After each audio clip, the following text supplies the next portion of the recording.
You're listening to How to Drink Less, and I'm your host, Adriana Cloud. Whether your goal is to cut back, take a break, or say goodbye to alcohol for good, this podcast will help you stop drinking on autopilot, learn how to manage cravings, and feel fully in control around alcohol. It's easier than you think. Listen on to find out how. Hi everyone! Thanks for tuning in for another episode. Today we are going to be talking about something on everyone's minds these days, and that's ChatGPT and other artificial intelligence. We live in a weird time where it's become normal to outsource all kinds of tasks to ChatGPT and the like, recipes, tech support, exercise programs, writing emails, and general life advice. Some people are even speculating that AI is going to make therapists and coaches unnecessary, and soon too. I mean, you can just pour your heart out into a chat window, and the tin, as my sister calls it, will channel the entirety of humankind's wisdom and whatever psychology and psychiatry textbooks it's been trained on to validate your feelings and tell you exactly what to do next, right? Yes and no. I'm not here to preach against AI bots. I use ChatGPT for certain things myself, and I think it's become pretty clear that AI is here to stay, so we might as well get on with the program. I bet ChatGPT will have tons of helpful tips if you ask it to help you cut back on your drinking. I'm sure it will give you lots of practical advice if that's what you're after. Or it will give you its best Freud impersonation and help you understand how experiences from your childhood have shaped your identity and self-esteem and coping mechanisms ever since. It will be insightful. It might just blow your mind with how precisely it can pinpoint the exact attachment and behavior patterns that have kept you stuck for years. You might feel truly seen for the first time. And for the record, if ChatGPT has helped you to feel less alone at a low moment, I get that. It makes sense, and it's a very normal human desire. We all want someone to see us, to witness what we're going through, and to care. But of course, when you talk to ChatGPT, you're not actually seen.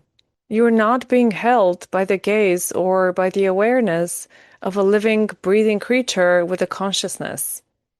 On the other side of your vulnerability and your worst heartbreak and your quiet hopes, there is no real perception, let alone intelligence. There is no humanity. There is no heart. ChatGPT can quote you the latest research on whether red wine is really good for your heart.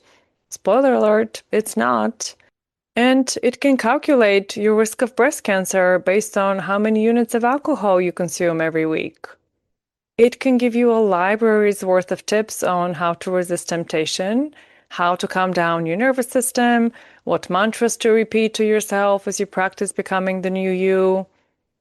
But ChatGPT has never woken up nauseous and shaking with anxiety at 3 a.m. It has never had to panic scroll through its phone to see what texts it sent last night. It's never woken up next to a stranger or snapped at its kids or put human lives in danger by driving under the influence. ChatGPT doesn't know the searing shame of being told by someone you love that they're worried about you drinking. It doesn't know a fucking thing about regret or self-hatred or the disappointment of breaking yet another promise you made to yourself about taking the night off drinking. I can go on, but you get the point. ChatGPT can give you compassion or genuine heartfelt support. It can't hold space for you while you cry or rage or process your feelings. Nor can it hold the vision of who you are on your best days and cheer you on as you become that person every day. Yes, it might fake cheer you, but it can't truly celebrate your progress because it cannot comprehend what a big deal it is to drink some water before you order an alcoholic drink, or to pour out half a beer, or to not finish the bottle of wine that's sitting open on your kitchen counter. And on the topic of fake cheering, here's one problem with ChatGPT and the like. It's not designed to help keep you accountable. It's designed to be helpful and validating. It will reflect your thoughts back to you, maybe organize them, maybe reframe them, but it doesn't care whether your thoughts are actually serving you. So, a lot of the time, it ends up telling you something that sounds supportive and reasonable, even when in reality, that story is actually keeping you stuck. What that means is that it's usually going to tell you what you want to hear, which is not necessarily the thing that you need to hear. Because the best ChatGPT can do is give you information. But you don't need more information. You already know exactly what you need to do, not drink. It's just that you're not doing it. That's what I can do for you as your sobriety coach. Help you to understand exactly where you're getting stuck in the gap between knowing something and doing something. I will help you zero in on the specific moments where things go sideways for you. Not in theory and not based on the statistically most likely scenario, but in your real life. We will look at your specific triggers and your exact situation. What evenings look like for you, what other coping mechanisms you have or don't have, what specific thoughts run through your mind when you're faced with the prospect of spending a sober night in the company of your in-laws. I will teach you to tell the difference between genuinely wanting a drink and pouring one on autopilot because that's what you always do at 6 p.m. on a Friday. I will point out to you the patterns you can't see from inside your own head. I will help you practice making different choices in the specific moments that have tripped you up in the past. And I won't ever judge you because for every embarrassing thing you have done while drunk, I've done something embarrassing too. I've made choices I deeply regret. I've put my own life in danger. I've made a fool of myself in public, and I have hurt people I care about. I have mourned giving up a substance that was ruining my life. I've given up and started again, and given up and started again so many times. I've said, fuck it, who cares? Let's just have a drink.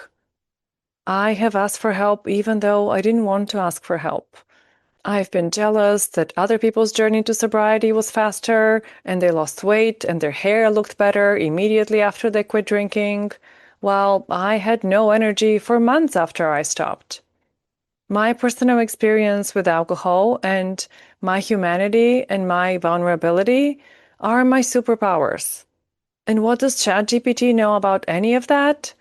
Not a damn thing. It can give you ideas, but it can't sit with you while you cry after a slip or help you make sense of what happened without spiraling into shame. ChatGPT cannot challenge the cruel stories you tell yourself about how you're not good enough or you're too weak or damaged beyond repair. It can't teach you how to offer yourself a tiny bit more compassion. It can't celebrate you when you do something that looks insignificant on paper, but is actually a huge step forward. Because here's the biggest difference between looking to ChatGPT for tips on moderation and working with an actual human coach to reclaim your freedom and feel fully in control around alcohol again. ChatGPT doesn't care if you succeed or not. It does not have the ability to care. But I care. When you work with me as your coach, I'm on the journey with you, holding your hand. I'm cheering you on. Between sessions, I'm thinking about what other tools to teach you and how to approach an old pattern of yours so you can free yourself from autopilot choices. I'm thinking about you specifically, the human being with a beating heart and beliefs and longings. I spend time imagining you happy and healthy and smiling so I can better hold that vision for you. So if you're tired of knowing what to do and still not doing it, that's not an information problem or a willpower problem. That's a support problem. If you want a real conversation about what's actually going on for you, your patterns, your triggers, your goals, Book a free consultation with me using the link in the show notes, and let's talk human to human. And if you know someone who can benefit from listening to this episode, please forward it to them. You never know what might land at the right moment. Thank you very much for listening, my friends. Take good care, and I'll talk to you next week. If you're looking for practical advice for how to say no to alcohol and say yes to yourself, you will want to get on my email list. Sign up to receive my free guide with 7 steps to kickstart your sobriety. The link is in the show notes, so go and grab it now, and I'll see you soon in your inbox.